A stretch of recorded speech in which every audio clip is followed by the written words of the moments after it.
Welcome back, everyone.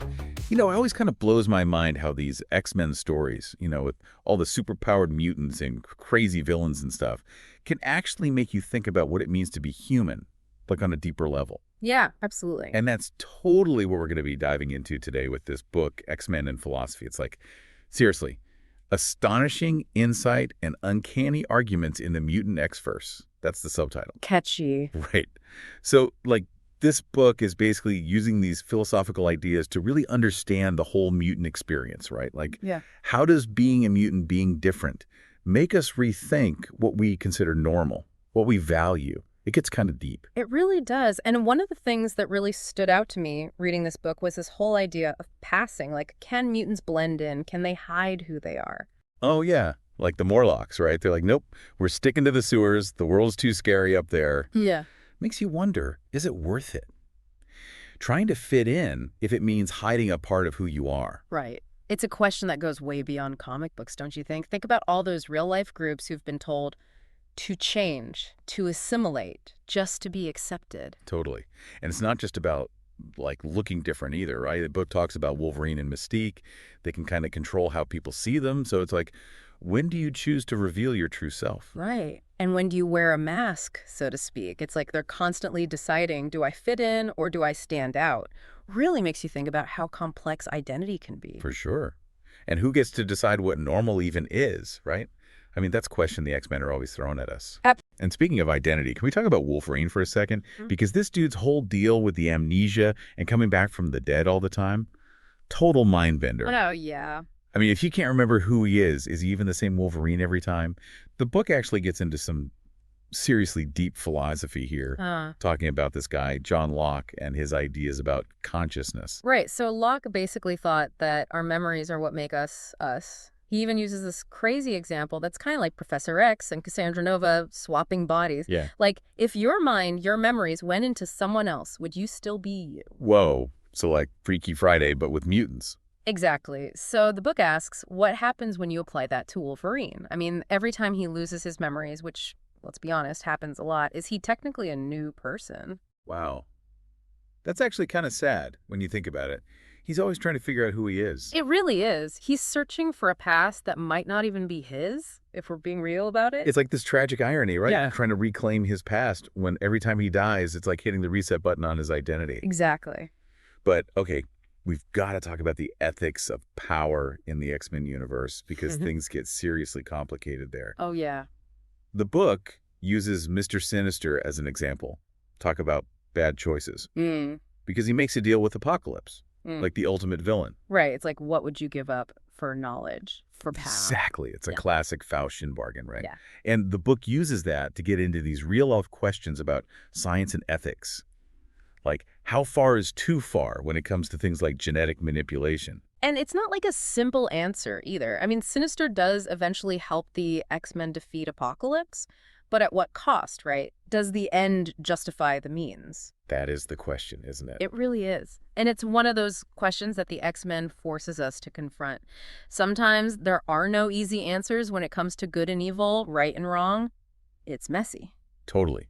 And it makes you realize those lines get blurry in real life, too.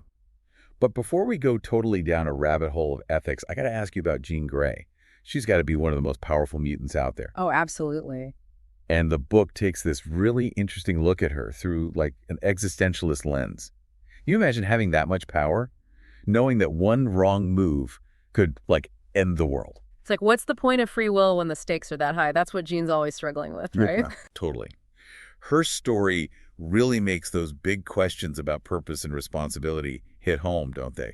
It reminds us that even with all that power, she's still human, She still makes mistakes. Yeah, and she still doubts herself. That's what makes her story so relatable.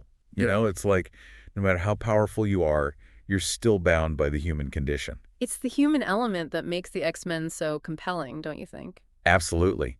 But we've only just scratched the surface of all this stuff this book dives into. Sure. It's wild how the X-Men can take these real-world issues and, make you think about them in a whole new way. Totally. Remember that whole mutant cure thing where they could, take away someone's powers? Oh, yeah, that was a big deal. The book uses that to get into some deep stuff about disability and how we see normal and different. Right. Like who gets to decide what's considered normal? Exactly.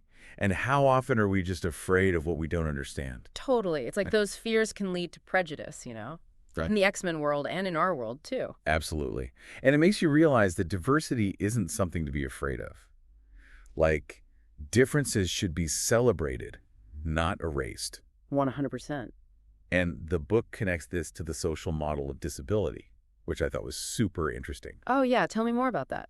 So it's this idea that disability isn't just about a person's body or mind, but also about the barriers that society puts in their way. Right. It's not just about the person. It's about how the world treats them. Exactly. Like if a building doesn't have a ramp, it's not that the person in the wheelchair is disabled, it's that the building is inaccessible. I see. I see. And what the book is saying is that we can kind of see mutant powers through a similar lens. Oh, interesting. So it's like, even though their powers might seem cool, they come with challenges too. Totally. Like Cyclops can't even open his eyes without shooting lasers everywhere. Right. That must get old. And Rogue.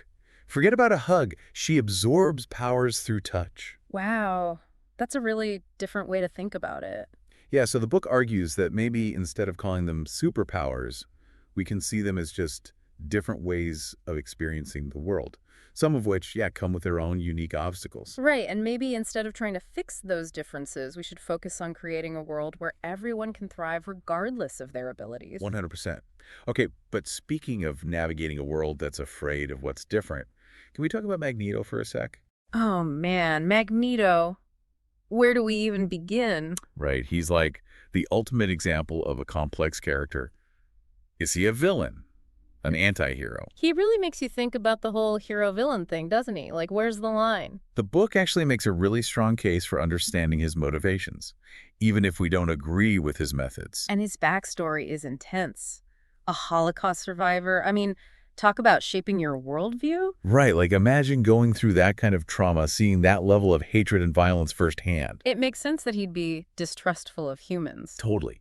He sees prejudice everywhere, and he truly believes mutants need to protect themselves, whatever it takes. So even though he might do bad things, he's doing them because he thinks he's protecting his people. Exactly. It's not about condoning his actions, but understanding where they come from, Yeah. And I think it raises some seriously important questions about justice and what we're willing to do to achieve it. Yeah, like when is it okay to fight back, even if it means crossing a line? Right. And are there ever any easy answers when it comes to fighting for what you believe in? Yeah. Thinking about Magneto and like all the tough choices he makes, it always kind of gets me wondering, what would I do if I had powers?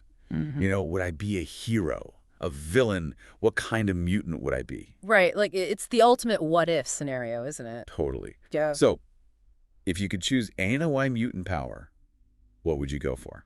Ooh, that's a tough one. There are so many cool ones to choose from. I know, right? It's like a superpower buffet. Me, I think I'd want telekinesis, like Professor X. Moving things with my mind. That'd be amazing. That's a good one. Although, knowing my luck, I'd probably end up accidentally levitating the TV remote to the ceiling or something. Huh. Classic. But seriously, I think I'd be most drawn to a power like Layla Miller's. The whole being able to see the past and the future thing. Oh, wow. Layla Miller is a trip. Talk about a mind-bending power. Right. Imagine the insights you could gain to see how everything connects, the cause and effect across time. It'd be like having access to the universe's instruction manual or something. But then, wouldn't it freak you out knowing what's going to happen? Maybe a little, but think about the good you could do, preventing disasters, helping people make better choices. True, but that brings up the whole free will thing, doesn't it? Like, if you already know what's going to happen, do you really have a choice? Oh, man, that's a big one. And the book actually dives into that, too. How Lila's powers make us rethink the whole idea of choice and consequence. Right. It's like, is everything predetermined, or do we actually have control over our destinies? Exactly. And I think, in a way, it kind of reflects what we love about the X-Men in general. They may be dealing with these crazy powers and all, but ultimately, their stories are about human struggles. Absolutely. It's about identity, prejudice, fighting for what's right. All those things we deal with every day, just, with a little more superpowered flair. Exactly. And that's what this deep dive has been all about, really. taking a closer look at the X-Men universe, using it to, like, explore these big philosophical ideas, these deeper parts of ourselves. And having some fun with it along the way. Totally. So for anyone listening who's, like, totally hooked on these mind-bending X-Men conundrums now, seriously, check out X-Men and philosophy. It's a wild ride. You won't regret it. And hey, next time you're, like, pondering the meaning of life or whatever, just remember, the X-Men have probably been there, done that, and probably sparked a philosophical debate about it too. That's the magic of the X-Men, my friend. Truth. Thanks for joining us on this deep dive into the X-Men universe.